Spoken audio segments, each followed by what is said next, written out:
पोती का प्रेम। माँ एक समोसा दादी माँ को दे आऊँ। अब तुझे कितनी बार बोला है कि यह उस बुढ़िया के लिए नहीं बनाई मैंने। चुपचाप खा ले वरना तुझे उस बुढ़िया के साथ कमरे में बंद कर दूंगी। मम्मी का इस तरह गुस्सा देखकर बेचारी पीहू चुपचाप खाना खाने लगी। इस घर में दादी माँ के अलावा उसका कोई दोस्त नहीं था, इसलिए वह हमेशा अपनी दादी के साथ खेला करती थी। पापा की इकलौती संतान होने के कारण दादी माँ के अलावा और कोई नहीं था जो उसके साथ खेल सके, पर रीता हमेशा उसे अपनी सास के पास जाने से रोकती थी, क्योंकि उसका मानना था कि वह एक अभागन है जिसने उसकी पहली संतान बेटी को निगल लिया।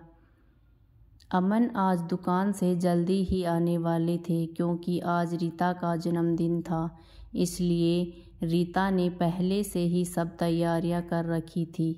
बस अमन का इंतज़ार था।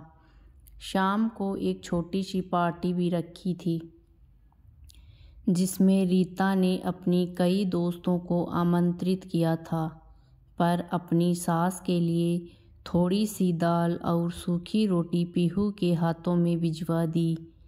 पीहू खाना लेकर दादी माँ के कमरे में गई। दादी माँ, मैं आपके लिए खाना लाई हूँ, लो खाओ। मेरी रानी बेटी मेरी गोद में बैठ।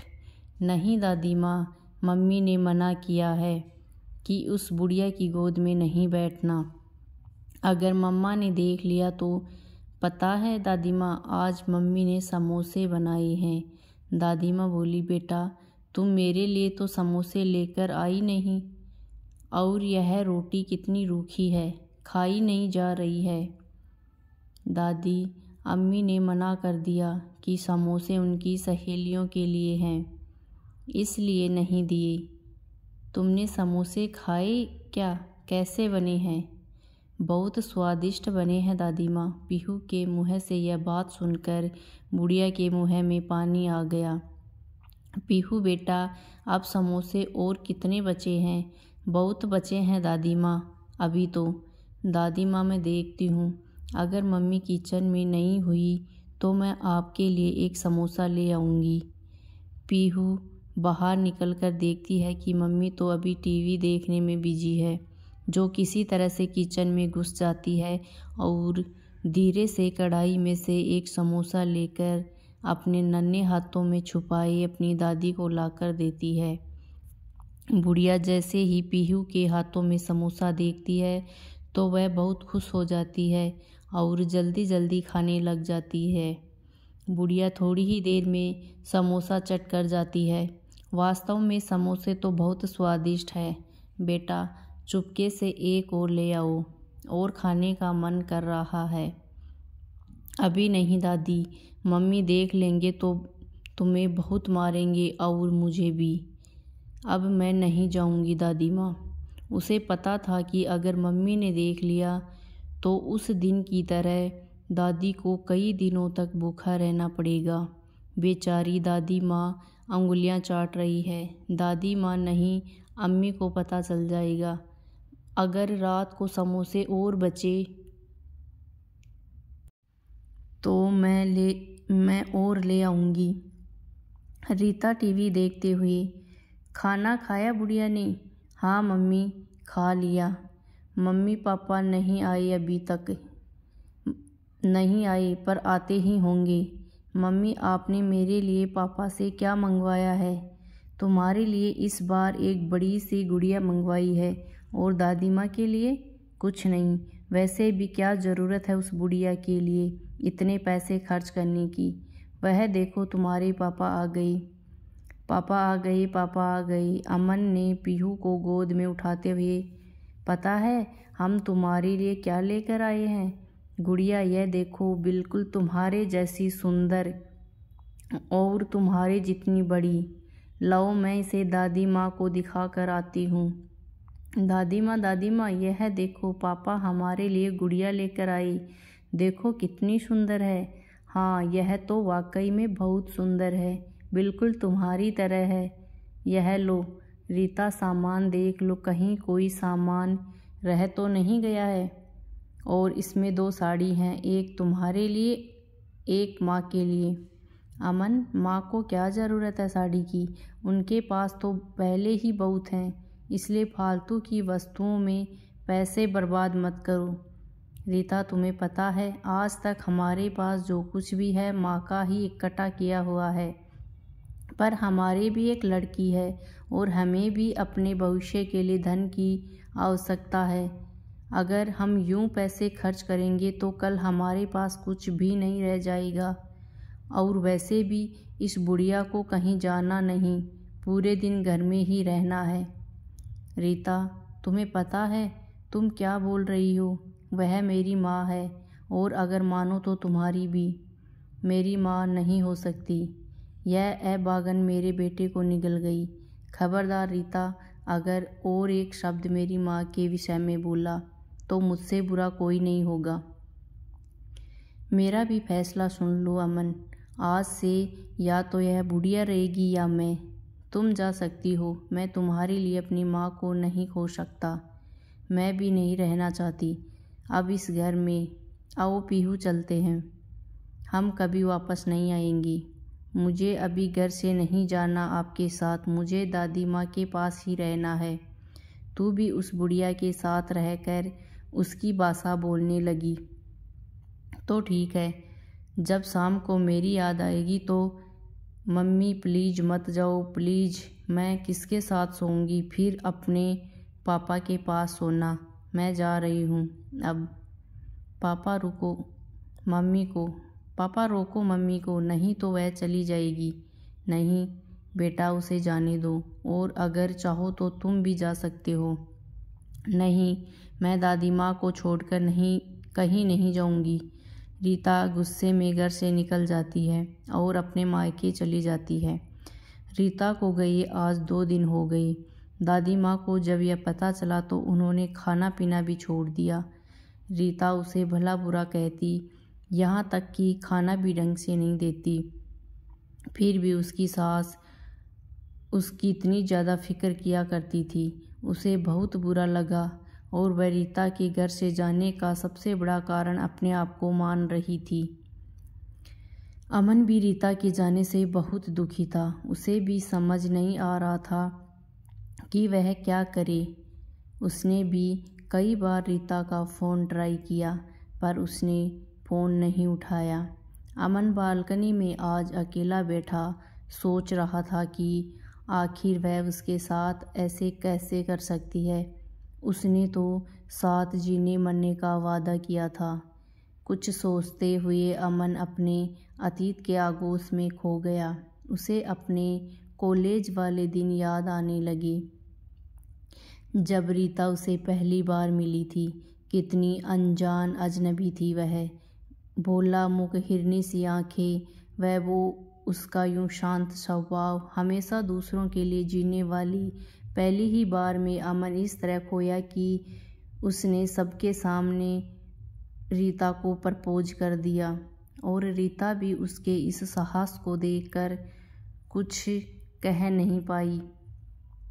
कितनी अच्छी थी वह जिंदगी में, कोई गम नहीं था, ना कोई समस्या और ना ही किसी का कोई जवाब।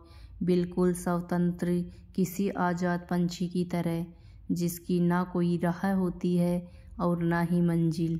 उसे अच्छी तरह याद है जब एक बार रीता के पापा ने उसे अमन के साथ देख लिया, फिर भी उन्होंने उसकी पसंद को ज़्यादा महत्व दिया और दोनों की शादी कर दी।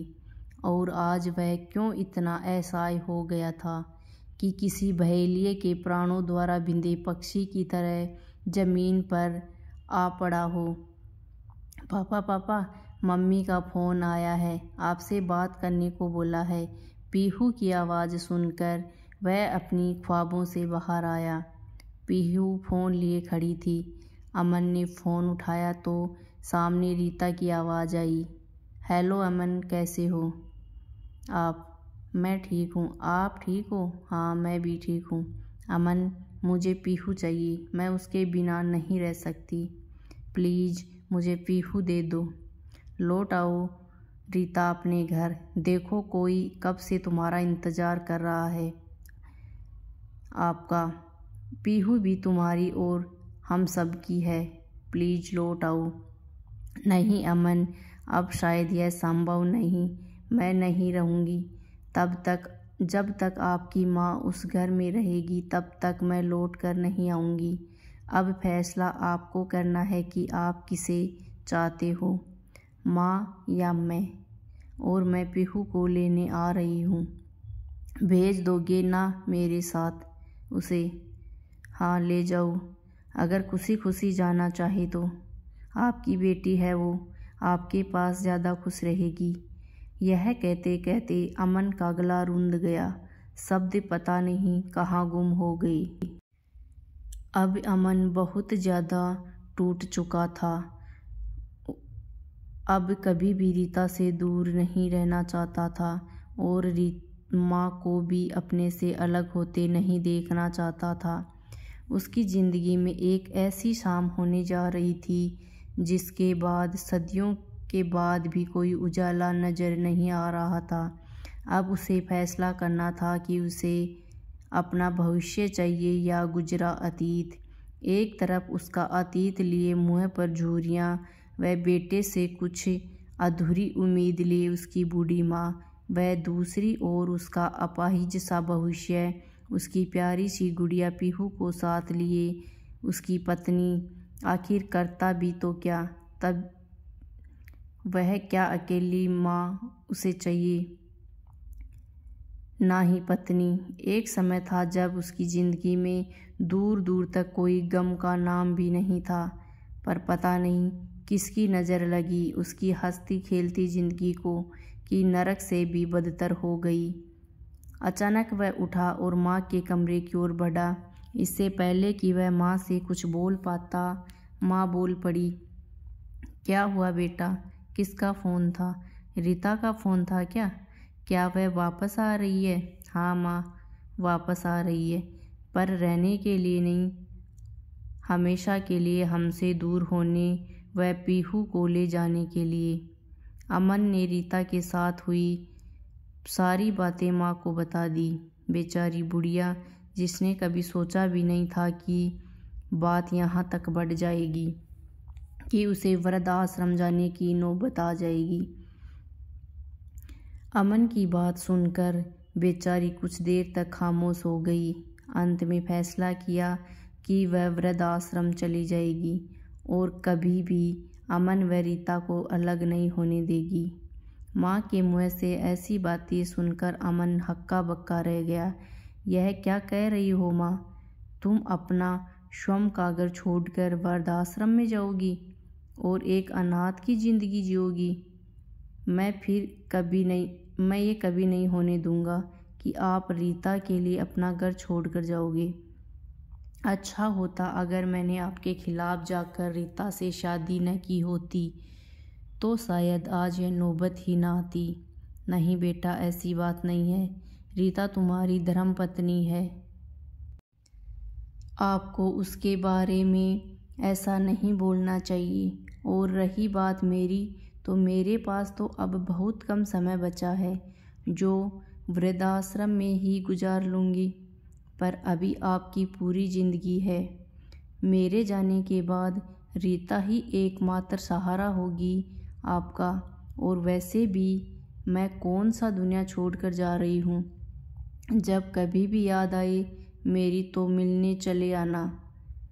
वहाँ पर हर सुविधा भी होगी, नर्स, डॉक्टर, आपको भी कोई परेशानी नहीं होगी और ना ही रीता को।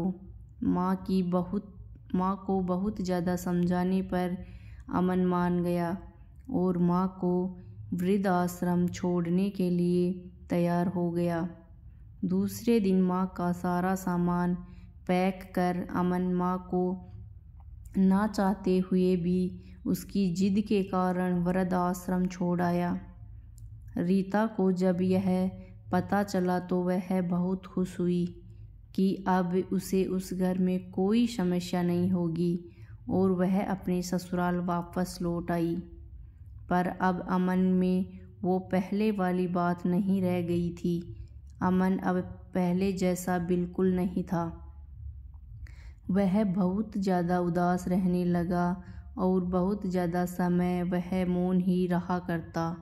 रीता जिस खुशी की तलाश में यहाँ आई थी, मैं उसे अब यहाँ बिल्कुल नज़र नहीं आ रही थी। अमन हमेशा सुबह माँ से मिलने जाया करता था।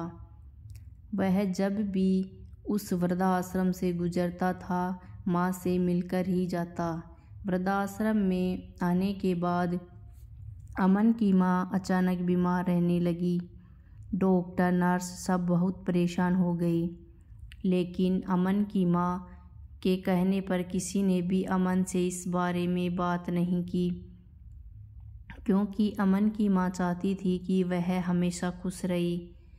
जब कई दिनों बाद भी तबीयत में सुधार नहीं हुआ, तो डॉक्टर ने उसे एक बड़े हॉस्पिटल में चेकअप के लिए भेजा। जब रिपोर्ट आई तो पता चला कि उन्हें कैंसर है और यह बीमारी लगभग 2 वर्ष पहले से है। जब भी माँ से मिलने जाता तो रीता को बहुत बुरा लगता। हमेशा वहाँ जाने से रोका करती। वह कभी कभी पीहू को भी साथ ले जाया करता, जिससे रीता और भी ज़्यादा बिगड़ जाती। अमन भी काम के दबाव के कारण कई दिनों बाद ही जाया करता, पर उसे यह पता नहीं था कि उन्हें कैंसर है। उसकी तबीयत और बिगड़ने लगी। एक बार अमन कहीं जा रहा था, इसलिए उसने सोचा कि माँ से मिलकर चलते हैं, और जैसे ही वह अंदर गया तो उसे माँ कहीं भी दिखाई नहीं दी। जो आसपास पूछा तो पता चला कि उनकी तबीयत बहुत ख़राब है और वह अस्पताल में भर्ती है। जब वह हॉस्पिटल पहुंचा तो पाया कि माँ की तबीयत बहुत ज़्यादा ख़राब थी। दवा के नशे में वह अमन को भी नहीं पहचान रही थी। डॉक्टर ने बताया कि अब उनकी ज़िंदगी के बहुत कम दिन बचे हैं। डॉक्टर ने उनकी माँ की बीमारी के बारे में भी बता दिया। अचानक डॉक्टर के मुँह से ऐसी बातें सुनकर जैसे उसे बहुत गहरा धक्का लगा। उसने कभी सोचा भी नहीं था कि ज़िंदगी में कभी ऐसा भी दिन आएगा जो उसे माँ से हमेशा के लिए अलग होना पड़ेगा। डॉक्टर, अमन, पता है यह बहुत भयानक बीमारी है। अब तक इसका इलाज कुछ गिने चुने देशों में ही होता है।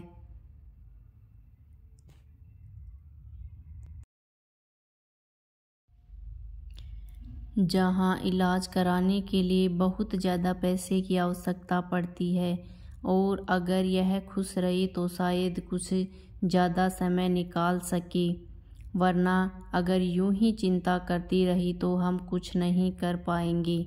डॉक्टर, इन्हें खुश रखने के लिए मुझे क्या करना चाहिए?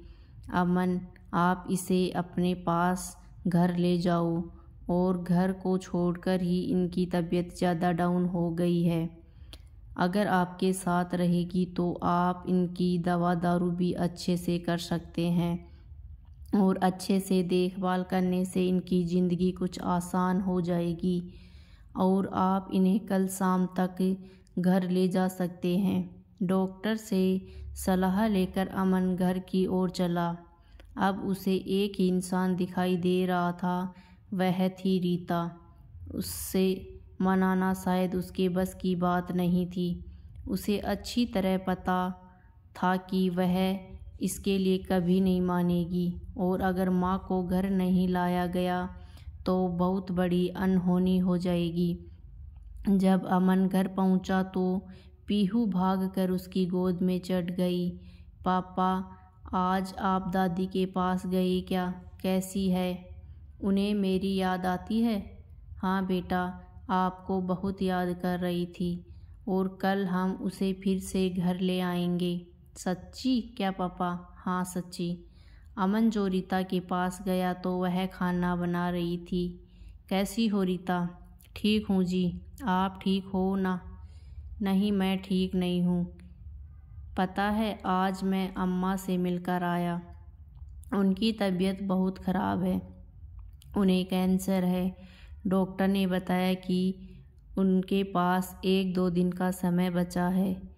डॉक्टर ने बताया कि अगर हम उन्हें घर ले आएं तो उनके बाकी बचे दिन आसान हो जाएंगे। रीता, अगर आप बुरा ना मानो तो क्या हम उन्हें घर ले आएं? उनके पास बहुत कम समय बचा है। आप जो कहोगी मैं कर लूँगा। प्लीज़ चलो। चलो ठीक है अमन, अगर आप चाहते हो तो ले आओ और इसके बाद कभी मेरे ऊपर कोई बात नहीं डालोगे। हाँ बिल्कुल रीता। रीता के मुख से ऐसी बात सुनकर अमन को बहुत ज़्यादा अचरज हुआ, पर खैर जो भी हो अच्छा ही होगा। यह सोचकर भगवान को धन्यवाद कहा और माँ को लाने के लिए सुबह का इंतज़ार करने लगा। सुबह जल्दी उठकर पीहू को साथ लेकर माँ को लाने चला। आज वह बहुत खुश था, अपने सब दुख दर्द भूल गया था। वह तो यह भी भूल गया था कि जल्द ही उसकी माँ उसे हमेशा के लिए अकेला छोड़कर जाएगी।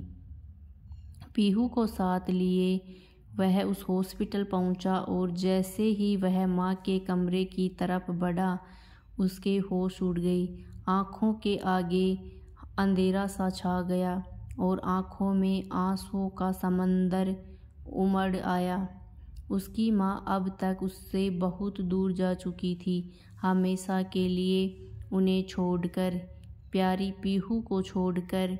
आज रीता की भी समस्या हल हो चुकी थी। अब वह कभी भी अपना घर छोड़कर नहीं जाएगी। डॉक्टर ने बताया कि रात को उनकी तबीयत बहुत ज़्यादा खराब हो गई और ज़ोरदार खांसी के साथ रक्तस्राव होने लगा और देखते ही देखते उनकी सांसें उखड़ गई। तो आपको कहानी कैसी लगी कमेंट करके ज़रूर बताइएगा। कहानी पसंद आई हो तो वीडियो को लाइक शेयर करें और चैनल को सब्सक्राइब करें। वीडियो को देखने के लिए बहुत बहुत धन्यवाद।